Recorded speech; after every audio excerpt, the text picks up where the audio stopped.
Is that like the first thing you do when you're paralyzed as a male? You're just like, start slapping it around? Some of the most common misconceptions, I think, around sex is that we don't have it.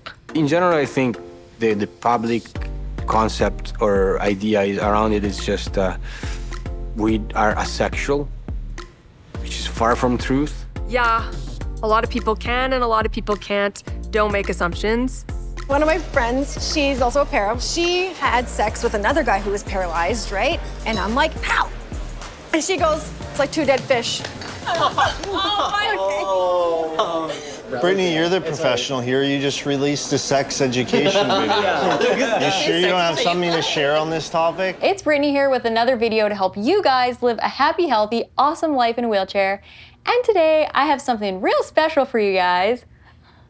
Joe's back on the channel. Okay, so cowgirl. I definitely think that some of the stigmas people have around disability and intimacy is that people with disabilities don't have sex, or that they aren't intimate, or that they can't orgasm, they can't have babies. I've had a number of people ask me if my kids were mine, but I think ultimately a lot of people think that people in wheelchairs or with disabilities don't have sex the same way that other people do. I think the biggest misconception is that it doesn't work.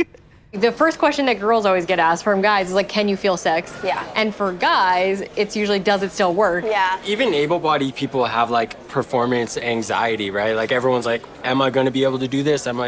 Like a lot of people, when they ask you, they're like, oh, does it work?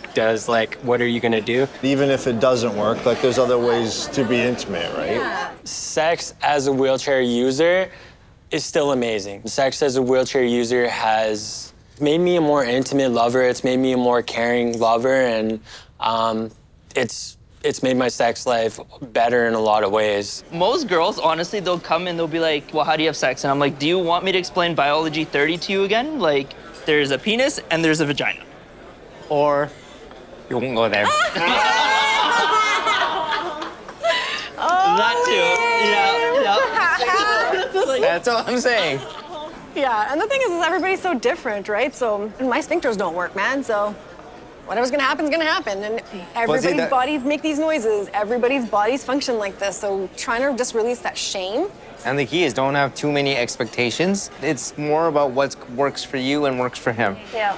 I think having some sort of like playful nature too, like where you're not, like something doesn't ruin the mood. If you're like, oh, that totally didn't work, trying to get into position and you're like, nope.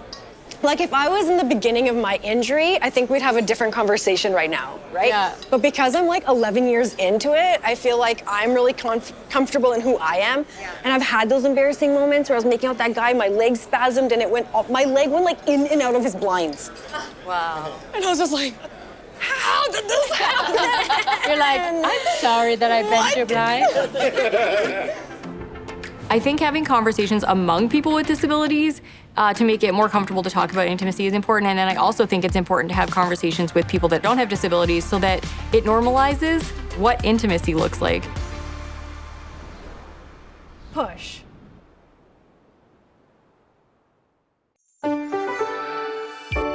Now streaming on AMI+.